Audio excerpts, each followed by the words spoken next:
All over the world, water is disappearing. Ancient rivers that once fed civilizations are drying up.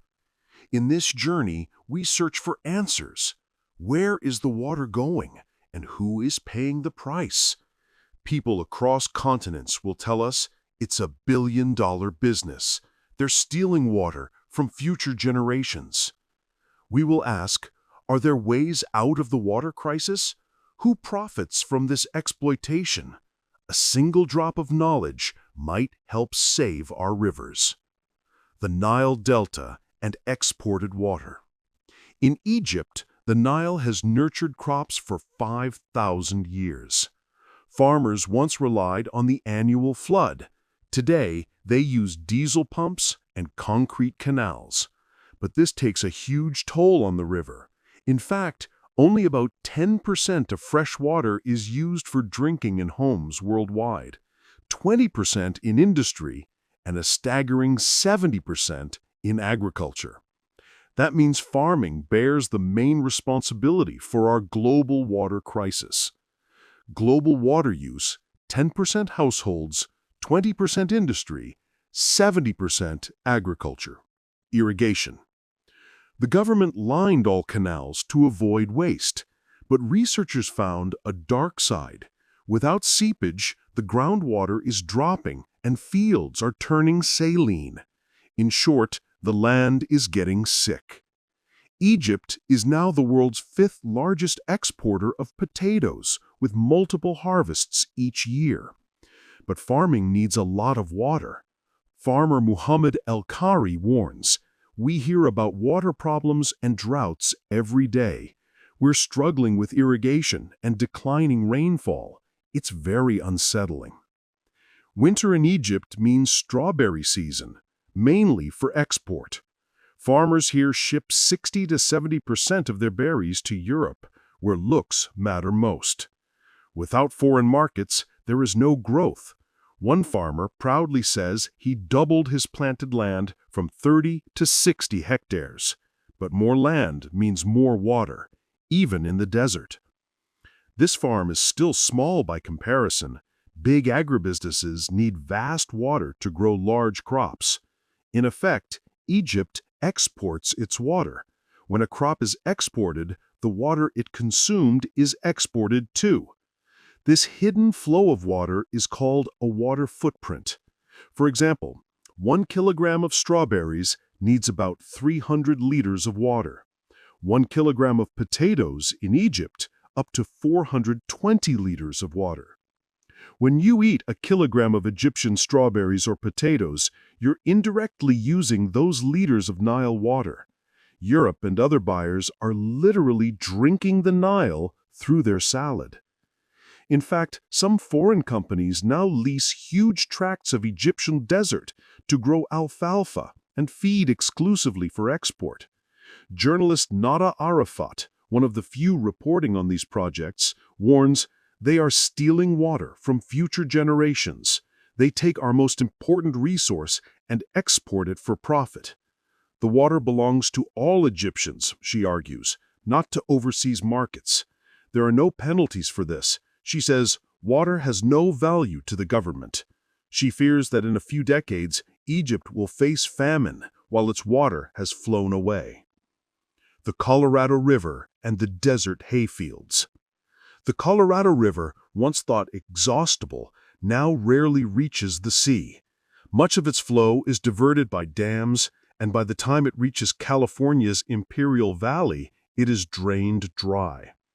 Trevor Tagg stands by the All-American Canal, the final drop of California's Colorado water. He says this is the end of the road for our water supply system. In this desert climate, the main crop is alfalfa, a grass fed mostly to livestock. It is cut again and again.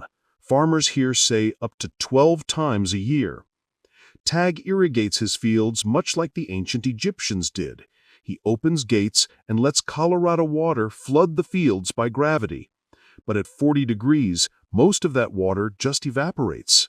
California now is the world's largest producer of alfalfa, shipping half of it overseas.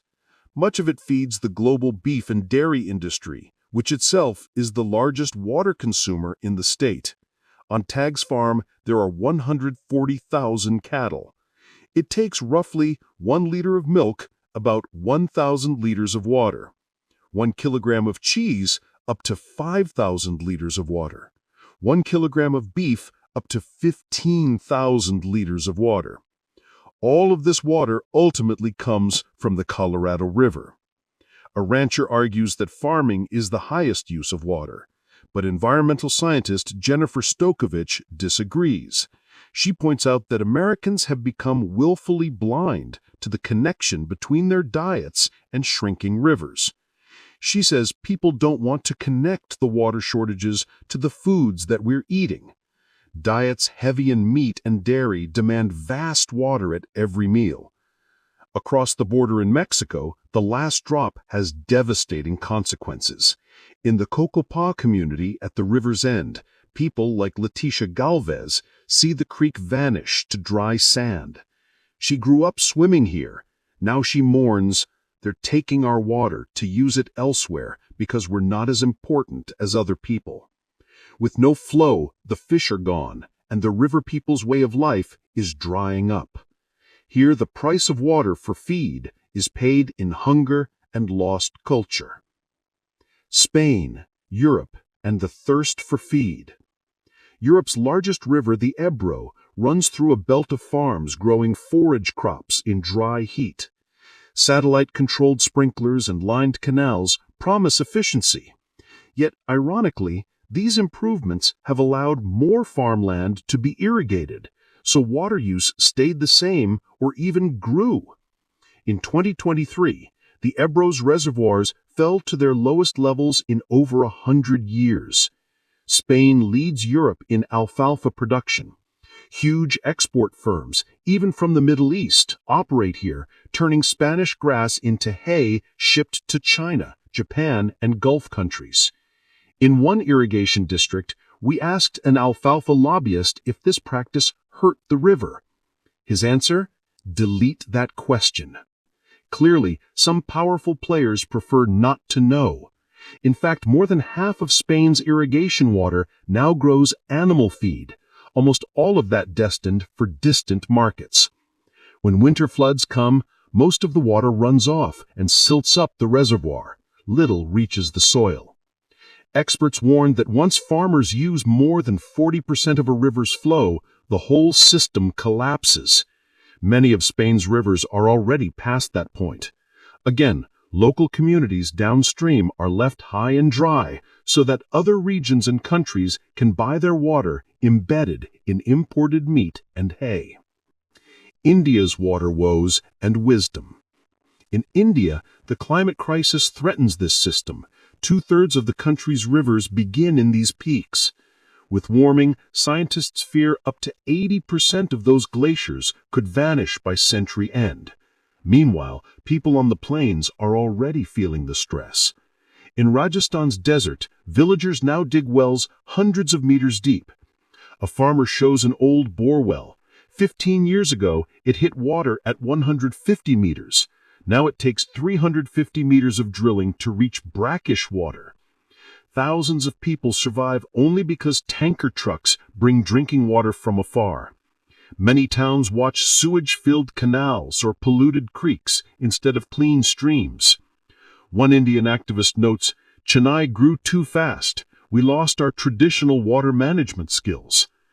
India is about 18% of the world's population, but only 4% of global renewable fresh water. The poorest pay the highest price. Farmers in Tamil Nadu plead with upstream Karnataka to release even a trickle from dams. Their rice fields would otherwise fail.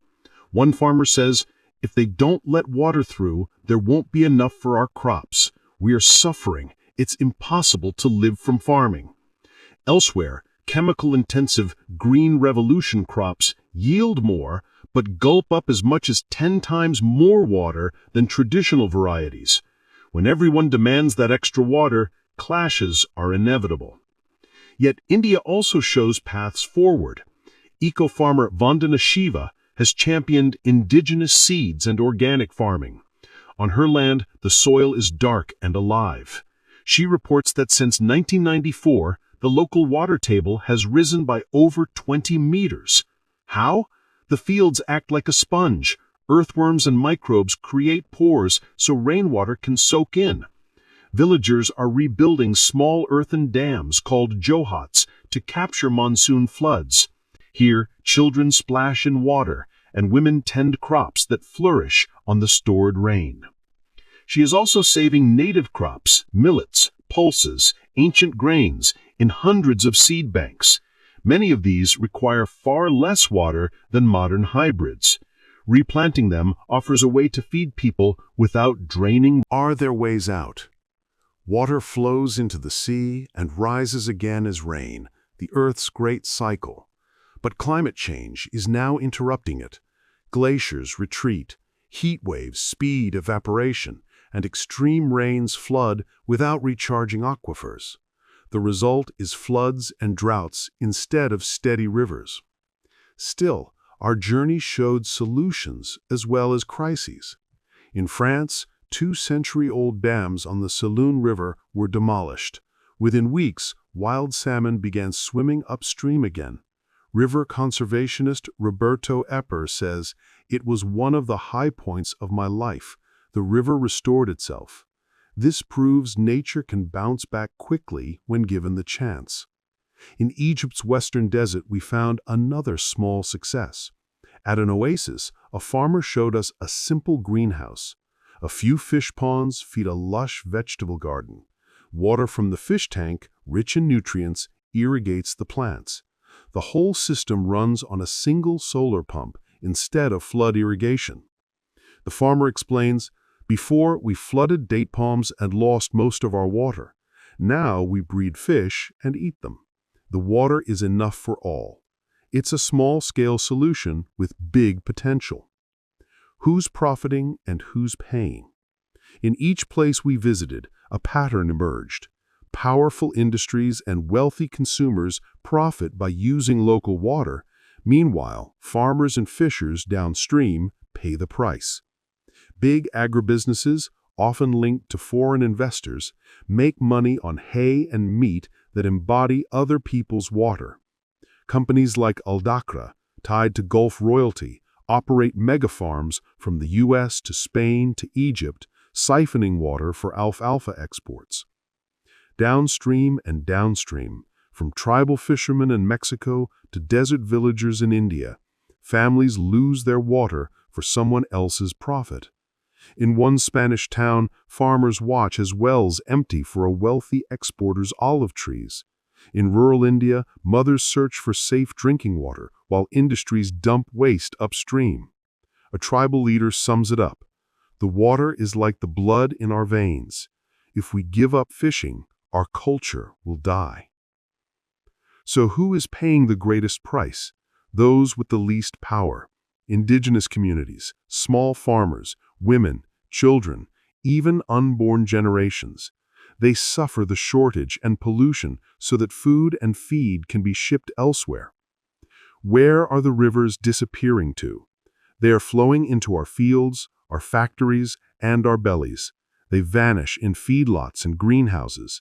They disappear into floods and sediments instead of filling aquifers. But this is not a hopeless story. Wherever rivers have been protected, they have rebounded. Yes, there are ways out of the crisis. We must reweave our broken water and food cycle by treating water as precious. This means smarter farming, restored ecosystems, and diets that respect resource limits. It means paying true value for water so it is not squandered on luxury exports while people go thirsty. A river restored is hope restored. If we defend our rivers, we defend our future. Every drop we save today becomes a drop that flows for the next generation. The message is clear. Without water, no life can thrive. But with every wise choice, we can bring the rivers and our world back to life.